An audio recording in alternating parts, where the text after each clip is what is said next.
মুআজ্জাজ মুহতারাম মুসল্লিয়ানে কেরাম, আল্লাহ সুবহানাহু ওয়া তাআলার দরবারে লাখ কোটির শুকরিয়া যে আল্লাহ সুবহানাহু ওয়া তাআলা আমাকে আপনাকে আমাদের সকলকে রবিউল আউয়াল মাসের প্রথম জুমাতুল মুবারকে মহান আল্লাহ রাব্বুল আলামিনের ডাকে সাড়া দিয়ে আল্লাহর ঘর মসজিদে আসার বসার তৌফিক দান করেছেন।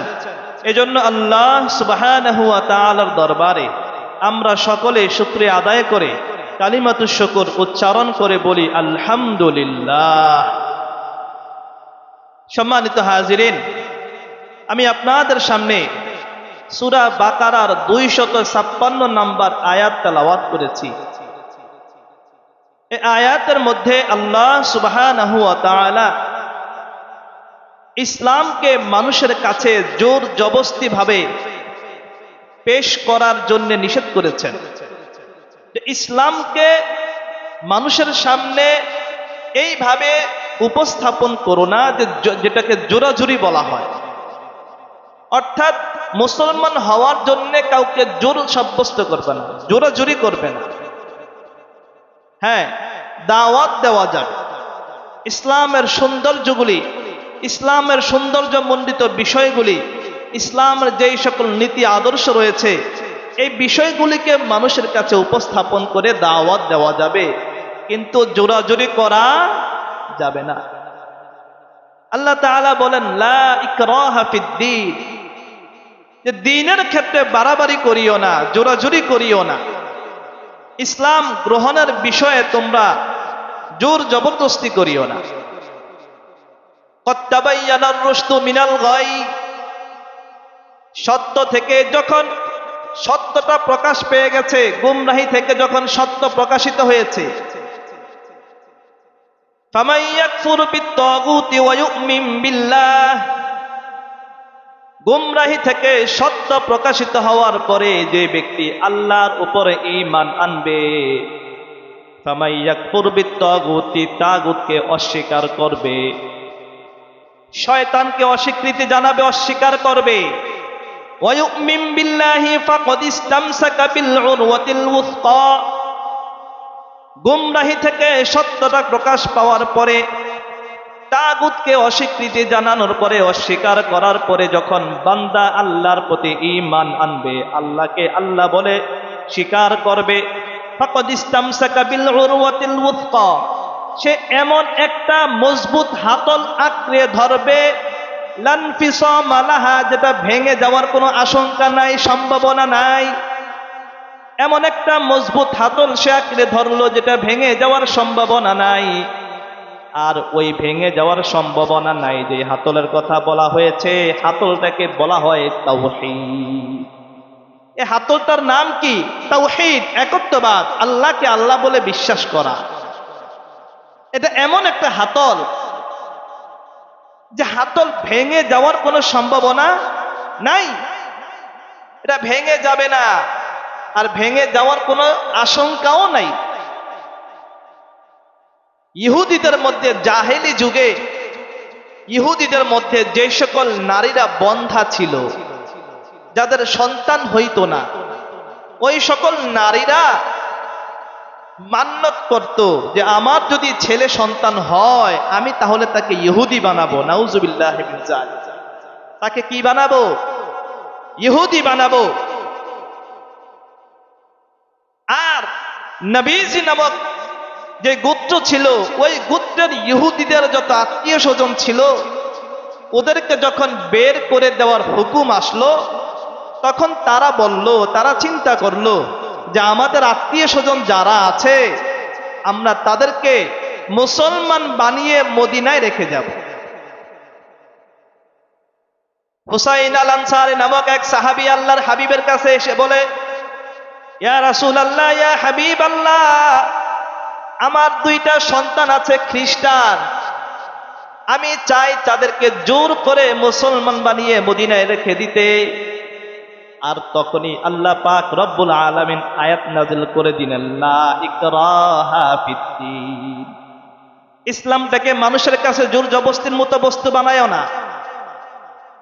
জোর জবরদস্তি করবা না, বরং দাওয়াত দিবা, ইসলামের সৌন্দর্য দেখে মানুষ আসবে। এমনটা যেন না হয় কাউকে চাপিয়ে দেওয়া হইল যে এটা তোমাকে গ্রহণ করতেই হবে, এমনটা যেন না হয়। আল্লাহ পাক রব্বুল আলামিন সূরাতুল আলে ইমরানের 19 নম্বর আয়াতের মধ্যে ঘোষণা দেন, ইন্নাদ দীনা ইনদাল্লাহিল ইসলাম, ইন্নাদ দীনা ইনদাল্লাহিল ইসলাম, আল্লাহর কাছে, নিশ্চয়ই আল্লাহর কাছে দিন হলো ইসলাম। অর্থাৎ দুনিয়াতে যতগুলি ধর্ম রয়েছে সব চাইতে পছন্দের ধর্ম হলো আল্লাহর কাছে ইসলাম। ওমাই ইয়াবতাগি গায়রাল ইসলামি দীনান ফালাই ইউকবালা মিনহু, আর যেই ব্যক্তি ইসলামকে ছাড়া অন্য কোন ধর্মকে সে ধর্ম হিসেবে গ্রহণ করলো, তা থেকে ওই ধর্মটা গ্রহণ করা হবে না। ওমাই ইয়াবতাগি গায়রাল ইসলামি দীনা, যদি কোনো ব্যক্তি ইসলামকে ছাড়া অন্য কোন ধর্মকে দিন হিসাবে গ্রহণ করে, ফালাই ইউকবালা মিনহু, আল্লাহর কাছে সেটা দিন হিসাবে গ্রহণ করা হবে না। আল্লাহ তাআলা সেটাকে দিন হিসাবে গ্রহণ করবেন না। কেন? ইন্নাদ দীনা ইনদাল্লাহিল ইসলাম, আল্লাহর কাছে মনোনীত পছন্দের ধর্মই হলো একটা, সেটা হলো ইসলাম। ইসলাম ছাড়া দুনিয়ার জিন্দেগিতে আর কোনো দ্বিতীয় ধর্ম নাই যেটা আল্লাহর কাছে পছন্দের হবে, মনোনীত হবে। তো ওই সাহাবী যখন আল্লাহর হাবিবের কাছে গিয়া আরজ করলো, ইয়া রাসূলুল্লাহ, আমি আমার এই দুই সন্তানকে জোর করে মুসলমান বানাইতে চাই, আল্লাহ তাআলা তখনই এই আয়াত নাযিল করে দিলেন, লা ইকরাহা ফিদ্দীন, যে এটা জবরদস্তিমূলক কোনো ধর্ম না, জোর করে কাউকে মুসলমান বানানো তোমার দায়িত্ব না। এই তাওহীদের চারটি শর্ত রয়েছে। কয়টি শর্ত রয়েছে? চারটি শর্ত, মৌলিক চারটি শর্ত রয়েছে তাওহীদের। এক নাম্বার শর্ত হইল আল্লাহ ছাড়া আর কোনো মাবুদ নাই, আল্লাহ ছাড়া আর কোনো ইলাহ নাই, এ কথা বিশ্বাস করা অবস্থায় মৃত্যুবরণ করা। আল্লাহ ছাড়া আর কোনো মাবুদ নাই এ কথা বিশ্বাস করা অবস্থায় দুনিয়া থেকে আখিরাতের দিকে পাড়ি জমানো, এটা হলো এক নম্বর শর্ত। দ্বিতীয়ত শর্ত হলো আল্লাহ ছাড়া আর কোনো মাবুদ নাই এই কথা বিশ্বাস করার পাশাপাশি কোন প্রকার সন্দেহ যেন এটার মধ্যে না আসে।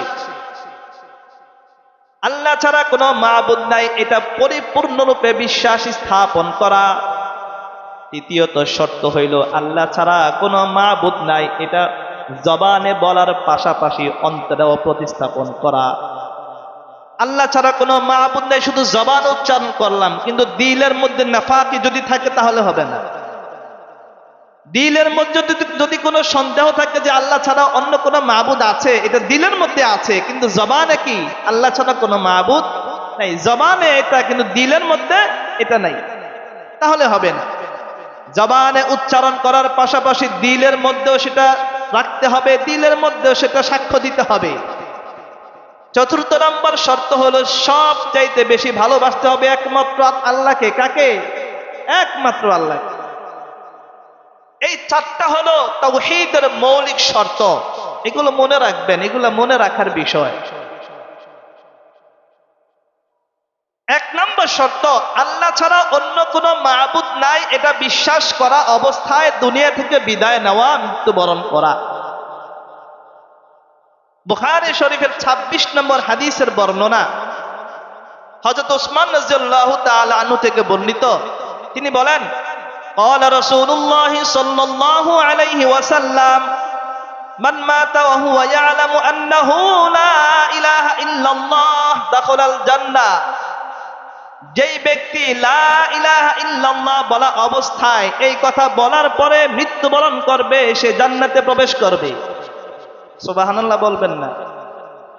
যেই ব্যক্তি শুধুমাত্র স্বীকার করলো লা ইলাহা ইল্লাল্লাহ, এই কথা বলল এবং এই কথা বলার পরে সে মৃত্যুবরণ করলো, সে জান্নাতে প্রবেশ করবে।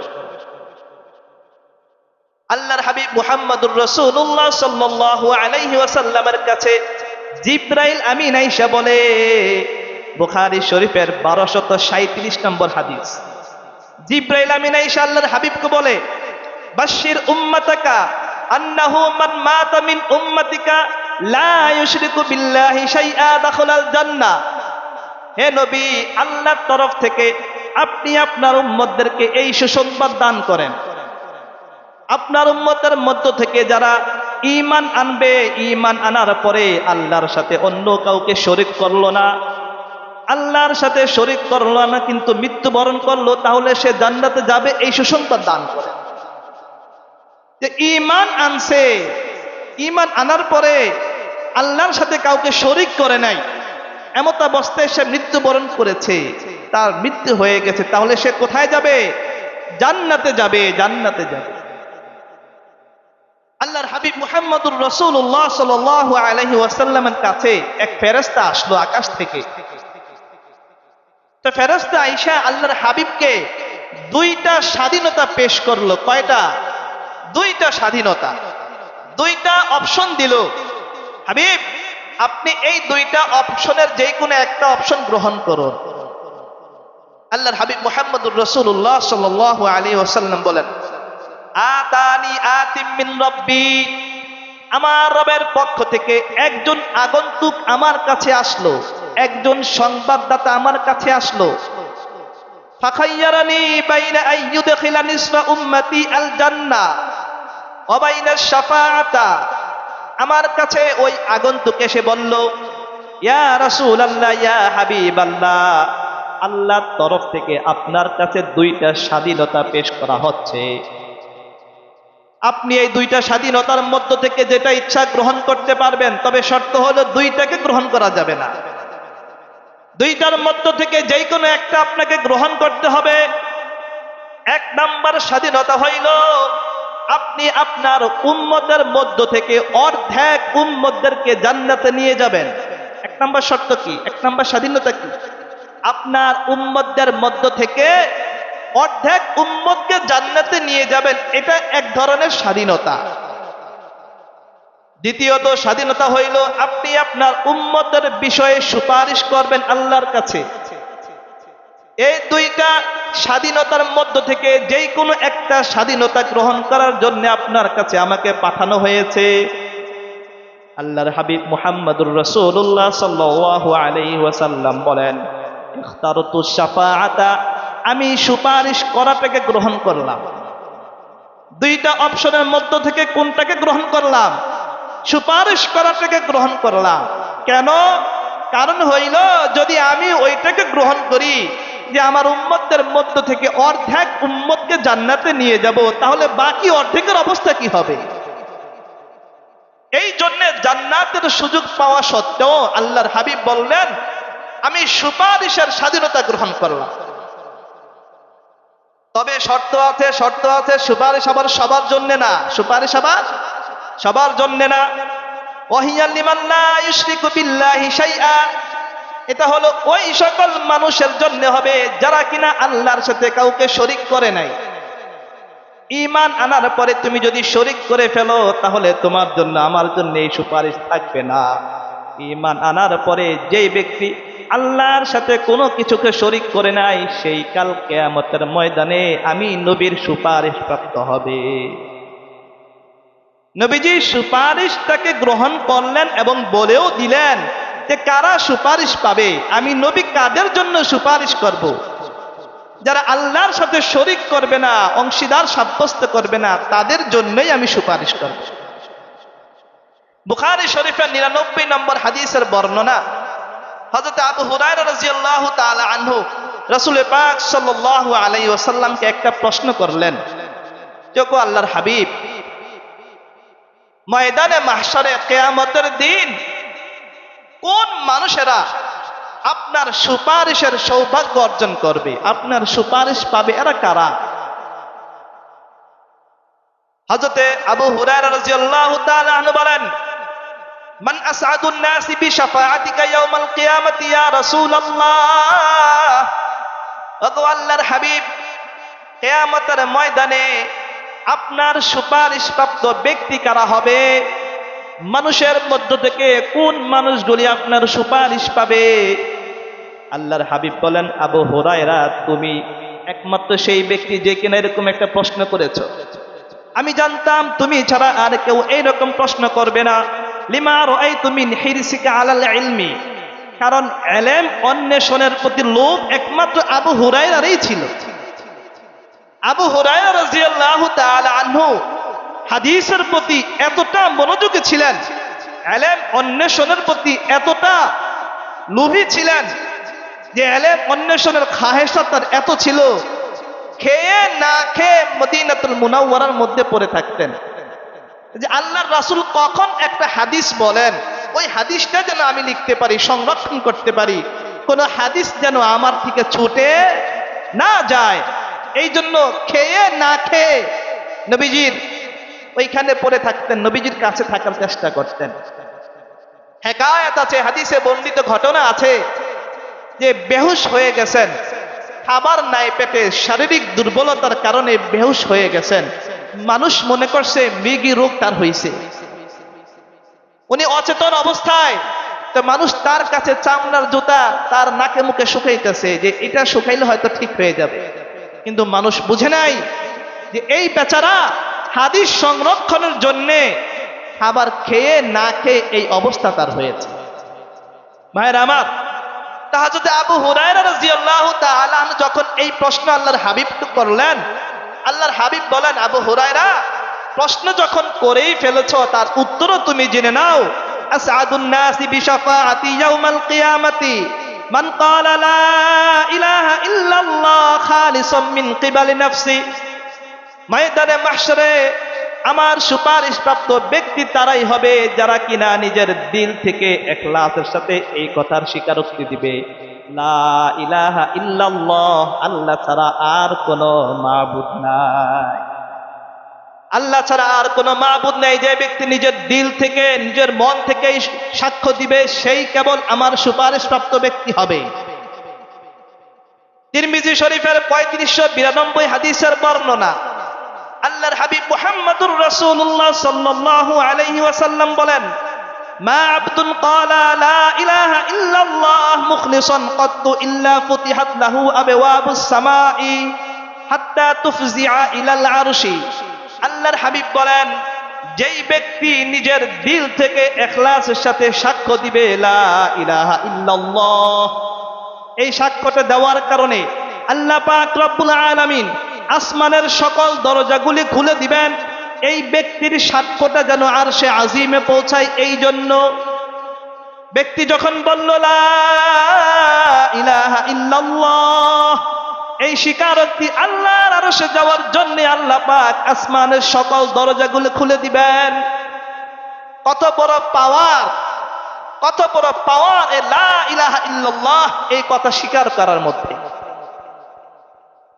এক নম্বরে শর্ত হইল, যে ব্যক্তি আল্লাহকে স্বীকার করবে, আল্লাহ বলে স্বীকার করবে, এই স্বীকার করা অবস্থায় মৃত্যুবরণ করবে, সে সোজা কোথায় যাবে? জান্নাতে যাবে। দ্বিতীয়ত শর্ত হইল, যেই ব্যক্তি আল্লাহকে আল্লাহ বলে স্বীকার করবে যে আল্লাহ ছাড়া আর কোনো মাবুদ নাই, এবং এই কথার উপরে সামান্য সন্দেহ সে রাখবে না। দ্বিতীয় নম্বর শর্ত, যে আল্লাহকে আল্লাহ বলে স্বীকার করবে, আল্লাহ ছাড়া আর কোনো মাবুদ নাই, এবং এই যে স্বীকারোক্তি যে আল্লাহ ছাড়া আর কোনো মাবুদ নাই, এটার মধ্যে সামান্য সন্দেহ সে করতে পারবে না। আল্লাহ পাক রব্বুল আলামিন সূরাতুল হুজুরাতের 15তম আয়াতের মধ্যে ঘোষণা করেন, ইন্নামাল মুমিনুনা আল্লাযীনা আমানু বিল্লাহি ওয়া রাসূলিহি সুম্মা লাম ইয়ারতাবু ওয়াজাহাদু বিআমওয়ালিহিম ওয়া আনফুসিহিম ফি সাবিলিল্লাহি উলাইকা হুমুস সাদিকুন। যে সকল মুমিনরা আল্লাহ এবং তার রাসূলের উপর ঈমান আনবে, আল্লাহকে আল্লাহ বলে স্বীকার করবে, দ্বিতীয় কোনো মাবুদ নাই এই কথার সাক্ষ্য দিবে, আল্লাহ রাসূলের উপরে ঈমান আনবে, সুম্মা লাম ইয়ারতাবু, সামান্য থেকে সামান্য সন্দেহ যখন তারা করবে না, ওয়াজাহিদু বিআমওয়ালিহিম ওয়া আনফুসিহিম ফি সাবিলিল্লাহ, আর যখন তারা নিজেদের জান মাল দিয়ে আল্লাহর রাস্তায় জিহাদ করবে, যুদ্ধ করবে, উলাইকা হুমুস সাদিকুন, আল্লাহ তাআলা ঘোষণা দিতেছেন ওই সকল বান্দাগুলি কেবল সত্যবাদী। যেই সকল মানুষরা আল্লাহকে আল্লাহ বলে স্বীকার করবে, রাসূলকে আল্লাহ রাসূল বলে মানবে, এবং এটার মধ্যে সামান্য সন্দেহ করবে না। আল্লাহর ঘোষণা অনুযায়ী তারা হলো সত্যবাদী। তারা কি? সত্যবাদী। আর যারা মনের মধ্যে সন্দেহ রাখবে, মুখে একটা বলবে দিলে আরেকটা থাকবে, তারা মুনাফিকের কাতারে চলে যাবে। তারা কোথায় চলে যাবে? মুনাফিকের কাতারে চলে যাবে। কেন? মুনাফিকের বৈশিষ্ট্য হইল যে তারা খেয়ানত করবে, মুখে একটা বলবে অন্তরে আরেকটা রাখবে। আব্দুল্লাহ ইবনে উবাই ইবনে সলুল যে মুনাফিকের সর্দার ছিল, আমার মতো আপনার মতো মুসলমানের লেবাস তার পরা ছিল, তার শরীরে ইসলামী পোশাক ছিল, মাথায় পাগড়ি ছিল। মুসলমানের সাথে যখন মিলতো তখন বলতো আমি তো তোমাদের সাথে আছি, আমি তো ঈমান এনেছি। আবার যখন কাফেরদের সাথে মিলিত হইতো তখন বলতো আরে ওইগুলা বাদ দাও, আমি তো তোমাদের দলের লোক, আমি মুসলমানের সাথে ঠাট্টা বিদ্রুপ করেছিলাম, মজা মস্কারা করেছিলাম মুসলমানের সাথে। আল্লাহ পাক রব্বুল আলামিন ঘোষণা করে দিচ্ছেন ইয়াকুলুনা বিআলসিনাতিহিম মা লাইসা ফি কুলুবিহিম। এই মুনাফিকদের চরিত্র হইল তারা দিলের মধ্যে যেটা আছে সেটা তারা মুখে বলে না, মুখে যেটা বলে তার বিপরীত বিষয় তার দিলের মধ্যে থাকে। ভাইরা আমার, বুখারী শরীফের 44 নম্বর হাদিসের বর্ণনা, আল্লাহর হাবিব মুহাম্মদুর রাসূলুল্লাহ সাল্লাল্লাহু আলাইহি ওয়াসাল্লাম বলেন ইয়াখরুজু মিনান নার قال لا إله إلا الله وفي قلبه وزن شعيرة من الخير وفي قلبه وزن شعيرة من خير وفي قلبه وزن برة من خير وفي قلبه وزن ذرة من خير। আল্লাহর হাবিব মুহাম্মদুর রাসূলুল্লাহ সাল্লাল্লাহু আলাইহি ওয়াসাল্লাম হাদিসের মধ্যে ঘোষণা দিচ্ছেন, কোন লোক ঈমান আনার পরে, মুসলমান যখন আল্লাহর উপরে ঈমান আনে, ঈমান আনার পরে তার আমলের খাতা শূন্য, নেক আমলের কোনো খাতা শূন্য, নেক আমলের খাতার মধ্যে কোনো নেক আমল নাই। এমত অবস্থায় সে মারা গেছে, তার জিম্মায় শুধু গুনাহ আর গুনাহ। কিন্তু যদি তার ঈমানটা এই পরিমাণ থাকে একটা শস্য দানা, ওয়াফি কলবিহি ওয়াজনু শাইরাতিন মিন খাইরিন ওয়াফি কলবিহি ওয়াজনু বুররাতিন মিন খাইরিন ওয়াফি কলবিহি ওয়াজনু যাররাতিন মিন খাইরিন। যদি গম, জব কিংবা শস্য দানা পরিমাণ ঈমানও তার মধ্যে থাকে, তাহলে তার সকল পাপের শাস্তি ভোগ করার পরে আল্লাহ পাক রব্বুল আলামিন ওই বান্দাটাকে জাহান্নাম থেকে বের করে জান্নাতে প্রবেশ করাইবেন। অর্থাৎ যাররা পরিমাণ ঈমান আছে, সে শুধু মুখে বলছে যে আমি আল্লাহকে বিশ্বাস করি, আল্লাহ ছাড়া আর কোনো মাবুদ নাই, আল্লাহ ছাড়া আর কোনো মাবুদ নাই, নবী করিম সাল্লাল্লাহু আলাইহি ওয়াসাল্লাম আল্লাহর বান্দা এবং রাসূল, এই কথা বলছে। বলার পরে আর কোনো নেক আমল তার আমল নামায় নাই। এমত অবস্থায় সে ইন্তেকাল করেছে, মারা গিয়েছে, তার নেক আমলের খাতা কি? শূন্য।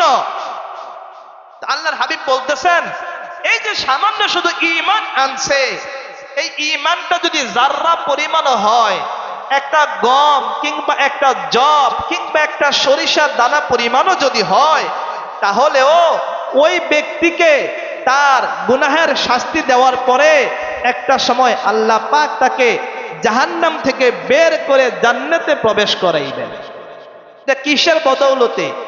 ঈমান আনার বদৌলতে। যে ব্যক্তি বলছে লা ইলাহা ইল্লাল্লাহ, যে ব্যক্তি এই সাক্ষ্য দিয়েছে, সামান্য এই সাক্ষ্যটা যদি সরিষার দানার পরিমাণ হয়, তাহলেও সে একটা সময় কোথায় যাবে? জান্নাতে যাবে।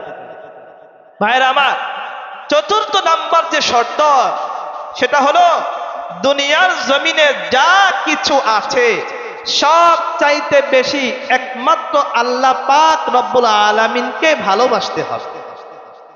এটা হলো তাওহীদের চতুর্থ নাম্বার শর্ত। তাওহীদের মৌলিক যে 4টা শর্ত রয়েছে, চতুর্থ নাম্বার শর্ত হইল দুনিয়ার জমিনে যা কিছু আছে সব চাইতে কাকে বেশি ভালোবাসতে হবে? একমাত্র আল্লাহকে ভালোবাসতে হবে। সাধারণত আমরা মানুষেরা 8টা জিনিসকে বেশি মোহাব্বত করি। কয়টা জিনিসকে মোহাব্বত করি? 8টা জিনিসকে মোহাব্বত করি। এই 8টা জিনিস কি? আল্লাহ পাক রব্বুল আলামিন সূরা তাওবার 24 নম্বর আয়াতের মধ্যে ঘোষণা করতেছেন, কুল ইন কানা আবাউকুম ওয়া আবনাউকুম ওয়া ইখওয়ানুকুম ওয়া আজওয়াজুকুম ওয়া আশীরাতুকুম ওয়া আমওয়ালুন ইকতারাফতুমুহা ওয়া তিজারাতুন তাখশাউনা কাসাদাহা ওয়া মাসাকিনু তারদাউনাহা আহাব্বা ইলাইকুম মিনাল্লাহি ওয়া রাসূলিহি ওয়া জিহাদিন ফি সাবিলিহি ফাতারাব্বাসু হাত্তা ইয়াতিয়াল্লাহু বিআমরিহি।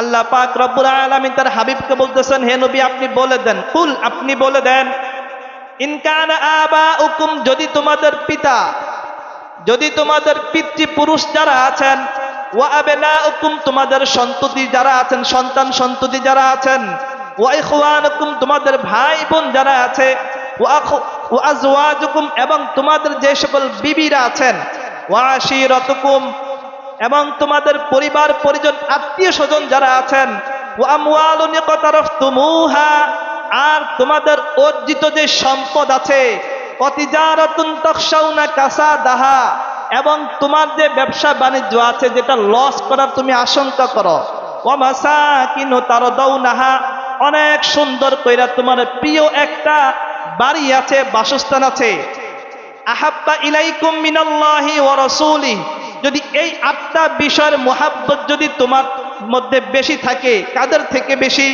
আহাব্বা ইলাইকুম মিনাল্লাহি ওয়া রাসূলিহি আল্লাহ এবং তার রাসূলের থেকে বেশি, ওয়া জিহাদিন ফি সাবিলিহি আল্লাহর রাস্তায় জিহাদ করা থেকে বেশি মোহাব্বত যদি এই আটটা জিনিসের প্রতি তোমার থাকে, তাহলে অপেক্ষা করো, ফাতারাব্বাসু অপেক্ষা করো, হাত্তা ইয়াতিয়াল্লাহু বিআমরি আল্লাহর গজব আসার জন্য তোমরা অপেক্ষা করো।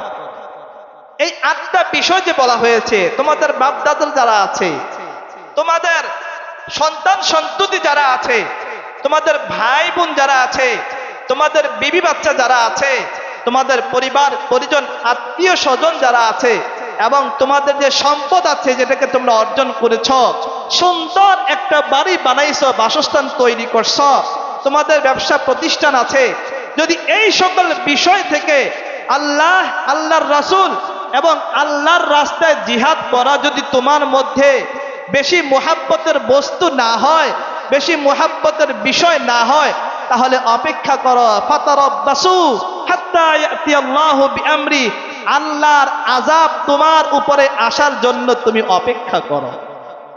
ভাইয়ের আমার, তার মানে কি, যদি এই সকল বিষয়গুলোকে আল্লাহ, আল্লাহর রাসূলের উপরে আমরা বেশি প্রাধান্য দেই, আল্লাহর গজব আমাদের উপরে নাজিল হবে।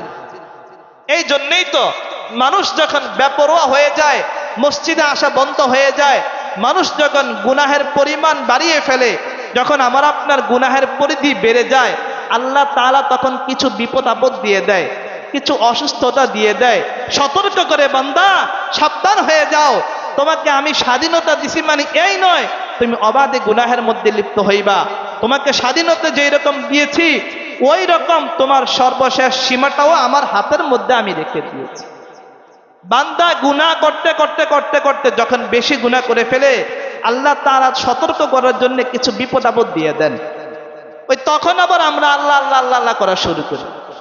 ঝড়ের মধ্যে যখন অনেক সময় দেখবেন লঞ্চ জাহাজ যখন সমুদ্রে চলাচল করে, যাত্রীগুলা যখন ওইটার মধ্যে থাকে, তখন ওরা টিভি সিনেমা বা গুনাহের মধ্যে লিপ্ত থাকে।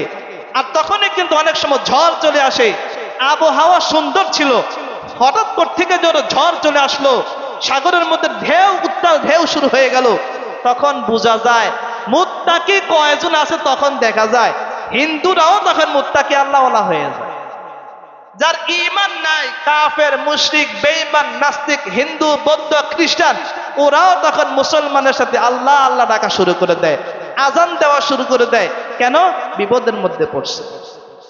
আল্লাহ পাক রব্বুল আলামিন সময় তো এই বিপদ দিয়ে মানুষকে মনে করিয়ে দেয়, বান্দা আমি রব একজন আছি যিনি তোমাকে শক্তি দিয়েছি গুনাহ করার, আমি রব একজন আছি, তোমাকে ধরার শক্তিও আমার আল্লাহর আছে, তোমাকে ধরার শক্তি আমার আছে, সাবধান হয়ে যাও।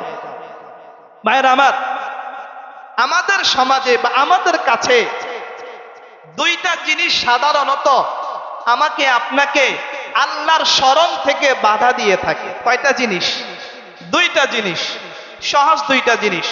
এই দুইটা জিনিস যে আমাকে আপনাকে আল্লাহ জিকির থেকে বিরত রাখে, এটা আমার কথা নয়, এটা আল্লাহ তাআলাই ঘোষণা করতেছেন। আল্লাহ তাআলা সূরা মুনাফিকুন এর 9 নম্বর আয়াতের মধ্যে ঘোষণা করতেছেন, ইয়া আইয়ুহাল্লাযীনা আমানু লা তুলহিকুম আমওয়ালুকুম ওয়ালা আওলাদুকুম আন যিকরিল্লাহ। ও ঈমানদাররা শোনো শোনো শোনো, তোমাদেরকে তোমার সন্তান সন্ততি এবং তোমার সম্পদ আল্লাহর জিকির থেকে বিরত রাখে। তোমার সন্তান সন্ততি এবং তোমার সম্পদ আল্লাহর জিকির থেকে তোমাকে দূরে সরাইয়া রাখে। মসজিদের মধ্যে মুয়াজ্জিন ইকামত দিতেছে, কদ কামাতিস সালাহ কদ কামাতিস সালাহ, দোকানের মধ্যে কাস্টমার আসছে, কাস্টমার 10,000 টাকা সামান নিবে, 10,000 টাকা সদাই নিবে, আর এই দিক দিয়ে মুয়াজ্জিন বলতেছে কদ কামাতিস সালাহ। এখন দোকানে যিনি আছেন তিনি টেনশনে পড়ে গেছেন, 10,000 টাকা নিব নাকি নামাজে শরীক হব, 10,000 টাকার সদাই বিক্রি করব নাকি নামাজে শরীক হব। অনেক ক্ষেত্রে দেখা যায় যাদের ঈমান দুর্বল, নামাজের প্রতি যাদের মোহাব্বত কম, ওরা নামাজকে বাদ দিয়ে কাস্টমারের সদাই দেওয়ার মধ্যে ব্যস্ত হয়ে যায়। এই জায়গায় আল্লাহর আয়াতের সাথে এই জায়গাতে মিল আছে কিনা? আছে, যে লা তুলহিকুম আমওয়ালুকুম ওয়ালা আওলাদুকুম আন যিকরিল্লাহ, যে সন্তান এবং সম্পদ তোমাদেরকে আল্লাহর স্মরণ থেকে বিরত রাখে। এই রকম যারা দোকানি আছে, যখন সম্পদ বেচাকিনা করার মধ্যে যখন তারা লিপ্ত হয়ে যায়, তখন নামাজের প্রতি তাদের খেয়াল যখন থাকে না, তখন এটাই হলো এই সম্পদটাকে নামাজ থেকে, আল্লাহর স্মরণ থেকে, আল্লাহর ইবাদত বন্দিগি থেকে তাকে দূরে সরাইয়া রাখে। এরপরে আসেন সন্তান কখন কিভাবে দূরে সরায়। যখন জোহরের নামাজ পড়ার জন্য মসজিদে আসতে চাইছেন, জুমার সময় হয়ে গেছে, মসজিদে আসতেছেন, তখন সন্তানের মনে চাইছে আমি চিপস খাবো। কি খাবো? চিপস খাবো, চকলেট খাবো। অন্য সময় মনে পড়ে নাই। নামাজের সময় যখন আপনি রওনা করছেন, তখনই তার মনে হয়েছে আসলে শয়তান ওই সন্তানটাকে খোসাইতেছে, যা তোর বাবার কাছে চিপস চা, তোর বাবার কাছে চকলেট চা। আর তখনই যদি আপনি আমি ওই সন্তানটাকে সুন্দর করে নিজের সাথে প্যাম্পাস প্যান্ট শার্ট পরায় যদি মসজিদে নিয়ে আসি, তখন শয়তান এখানে ব্যর্থ হয়ে গেল। যদি আমি আপনি বলতে পারি যে শয়তান তুই যতবার আমাকে ধোঁকা দিবি, আমি ততবার আমার এই সন্তানকে মসজিদে নিয়ে যাব, যাতে করে সেও নামাজি হয়। এরপরে দেখবেন শয়তান আর এই কাজ করতে আসবে না, কারণ শয়তান কখনো চায় না একজন মানুষ নামাজি হোক, শয়তান কখনো চায় না একজন মানুষ ইবাদত গুজার হোক। ভাইয়ের আমার, এই রিজিকের বিষয় যখন মাসআলা আসে, রিজিকের বিষয় যখন মাসআলা আসে, অনেকে বলে যেটা আমার রিজিক, দোকানদারি তো আগে করতে হবে। অথচ আল্লাহ তাআলা বলতেছেন লা নাসআলুকা রিজকা নাহনু নারযুকুক। ও নবী, আমি তো আপনার কাছে কোনো রিজিক তালাশ করি নাই, কারণ আমি তো আপনাকে রিজিক দেই। আল্লাহ তাআলা কি আমাদের কাছে রিজিক তালাশ করেছেন? রিজিক তালাশ করেন নাই। শুধু একটা জিনিস তিনি তালাশ করেছেন, সেটা হলো দাসত্ব, আল্লাহর গোলামি করা, আল্লাহর ইবাদত বন্দেগী করা। বুখারী শরীফের 16 নম্বর হাদিসের বর্ণনা, আল্লাহর হাবিব মুহাম্মদুর রাসূলুল্লাহ সাল্লাল্লাহু আলাইহি ওয়াসাল্লাম বলেন যে এমন 3টা জিনিস রয়েছে, যে 3টা জিনিস যার মধ্যে বিদ্যমান থাকবে, সে ঈমানের স্বাদ সে পাবে, তার দিলের মধ্যে ঈমানের স্বাদ অনুভব হবে। সেই 3টা জিনিস কি? আল্লাহর হাবিব মুহাম্মদুর রাসূলুল্লাহ বলেন সালাসুন মান কুন্না ফীহি ওয়াজাদা হালাওয়াতাল ঈমান। যেই ব্যক্তির মধ্যে 3টা বস্তু থাকবে, 3টা জিনিস থাকবে, সে ঈমানের স্বাদ আস্বাদন করতে পারবে, ঈমানের স্বাদ তার দিলের মধ্যে থাকবে। 1 নম্বর হইল আইয়াকুনাল্লাহু ওয়া রাসূলুহু আহাব্বা ইলাইহি মিম্মা সিওয়াহুমা, যে আল্লাহ এবং তার রাসূল ছাড়া দুনিয়ার মধ্যে যা কিছু আছে, এই সব কিছুর মুহাব্বত উপেক্ষা আল্লাহর মুহাব্বত এবং রাসূলের মুহাব্বত তার দিলের মধ্যে বেশি থাকবে। যার দিলের মধ্যে আল্লাহ এবং তার রাসূলের মুহাব্বত বেশি থাকবে, সে ঈমানের স্বাদ পাবে।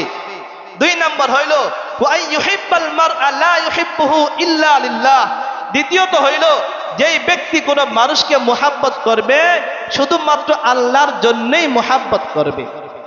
3 নম্বর হলো ওয়া ইয়াকরাহু আইয়াউদা ফিল কুফরি কামা ইয়াকরাহু আইয়ুকযাফা ফিন নার, যে আগুনের মধ্যে নিক্ষিপ্ত হওয়াকে যেই রকম বান্দা অপছন্দ করে, কুফরির দিকে যাওয়াকে যদি ওই রকম অপছন্দ করতে পারে, তাহলে এই ব্যক্তি দিলের মধ্যে ঈমানের স্বাদ থাকবে। ভাইয়ের আমার, এই চারটা বিধান, এই চারটা শর্ত হলো তাওহীদের শর্ত। এই চারটা শর্ত যদি আমরা বুঝতে পারি, সঠিকভাবে অনুধাবন করতে পারি এবং সেই অনুযায়ী যদি নিজের জিন্দগি গড়তে পারি, তাহলে আশা করা যায় দুনিয়া আখিরাতে আমরা সবাই সফলতা অর্জন করতে পারবো। আল্লাহ পাক রব্বুল আলামিন আমাদের সকলকে সেই তৌফিক দান করুন। সকলে বলে আমিন। ওয়া আখিরু দাওয়ানা আলহামদুলিল্লাহি রাব্বিল আলামিন।